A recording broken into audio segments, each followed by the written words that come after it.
નમસ્કાર મિત્રો, આજે 8મી માર્ચ ગુજરાતના સુપ્રસિદ્ધ કવિ સુરેશ દલાલની ખૂબ સરસ પંક્તિઓ છે અને જે મહિલાઓ માટે ખૂબ જ ઉદ્દીપકનું કામ કરે છે. અહો દેવી મહાદેવી આદ્યશક્તિ મહામાતા, રિદ્ધિ સિદ્ધિ સમૃદ્ધિને તમે સ્વયં આપો શાતા.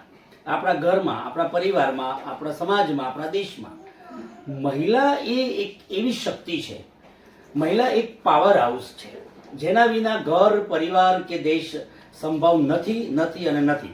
આંતરરાષ્ટ્રીય મહિલા દિવસ નિમિત્તે આજે આપણે એક એવી શક્તિશાળી મહિલાને મળવા જઈ રહ્યા છીએ જે ગાંધીનગર ખાતે ટાઉન પ્લાનિંગ આસિસ્ટન્ટ ઓફિસર તરીકે ફરજ બજાવે છે.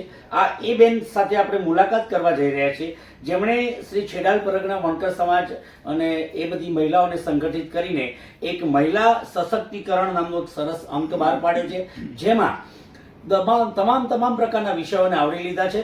પણ નમસ્કાર બેન. નમસ્કાર. ઉલ્પાબેન જાદવ એવું નામ છે એમનું, અને એમણે 2 આર્ટિકલ લખ્યા છે, પણ એમાં મને એક ભાવક તરીકે સૌથી હૃદયસ્પર્શી લેખ લાગ્યો, એ છે ઘૂંઘટ પ્રથા. તો બેન, એક તો પહેલા આ અંક વિશે મને થોડીક માહિતી આપો. પહેલી વાત તો આપણે આંતરરાષ્ટ્રીય મહિલા દિવસ નિમિત્તે આપણી બહેનો માટે તમારો પહેલા સંદેશ આપો અને એના પછી આ બુક વિશે વાત કરો.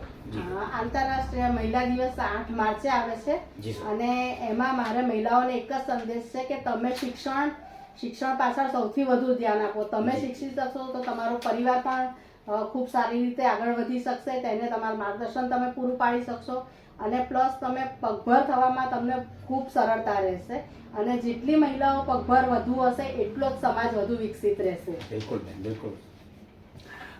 આ બુક બહાર પાડી તો એ પાછળ તમારું વિઝન શું હતું?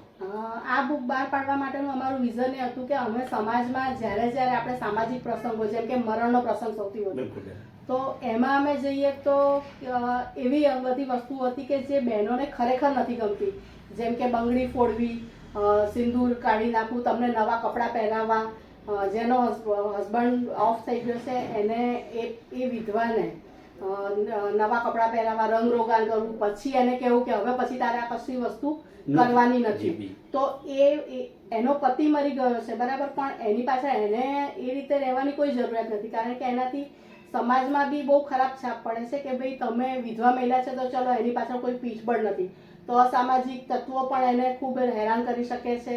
એટલે અમે લોકોએ બધા મહિલાઓએ વિચાર્યું કે ભાઈ આ પ્રથાઓ તો આપણે બંધ કરવી જ જોઈએ એમ.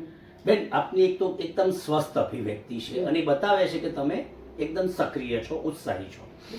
8મી માર્ચ એ તો એક જ દિવસ છે, પણ 365 દિવસ સુધી મહિલા જે છે એ આખા ઘરને, પરિવારને, સમાજને, દેશને જોડવાનું કામ કરે છે, દેશને ઉર્જા આપવાનું કામ કરે છે. તો 8મી માર્ચ નિમિત્તે આપનો એક સ્પષ્ટ સંદેશ. બસ 8મી માર્ચ માટે તો મારો એ જ સંદેશ છે કે આંતરરાષ્ટ્રીય મહિલા દિવસ ફક્ત 8 માર્ચે જ તમે ના ઉજવો, વર્ષના બધા દિવસ તમારા માટે મહિલા આંતરરાષ્ટ્રીય દિવસ હોવો જ જોઈએ અને તેમાં તમે એટલા બધા સક્રિય થઈ જાઓ કે તમે શું કહેવાય કે દેશ અને દુનિયામાં તમે એક શક્તિશાળી મહિલા તરીકે ઉભરી આવો. અને એક છેલ્લો પ્રશ્ન મેડમ, કે આપ આસિસ્ટન્ટ ટાઉન પ્લાનિંગ આસિસ્ટન્ટ તરીકે આપ કામ કરો છો. આપના જીવનસાથી છે ચંદ્રકાંતભાઈ જાદવ સાહેબ, એ પણ આસિસ્ટન્ટ કમિશનર તરીકે નિવૃત્ત થયા છે. તો આપ બંનેની કેમિસ્ટ્રી કેવી?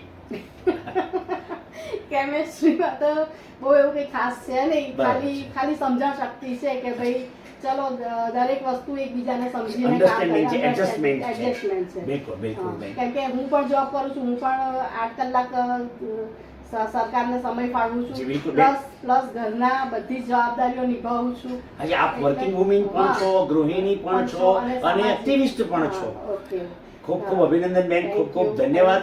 આપના આ પુસ્તકથી મને ખરેખર આનંદ થયો છે અને હું તો એવું ઈચ્છું કે સમાજમાં આપ જેવી બહેનો જે છે જો આગળ આવશે તો ચોક્કસ સમાજમાં ઉત્થાન થશે અને સમાજ પ્રગતિના માર્ગે પ્રયાણ કરી શકશે. બેન, આપને પણ આંતરરાષ્ટ્રીય મહિલા દિવસ નિમિત્તે ખૂબ ખૂબ શુભકામનાઓ. Thank you. આભાર આપનો.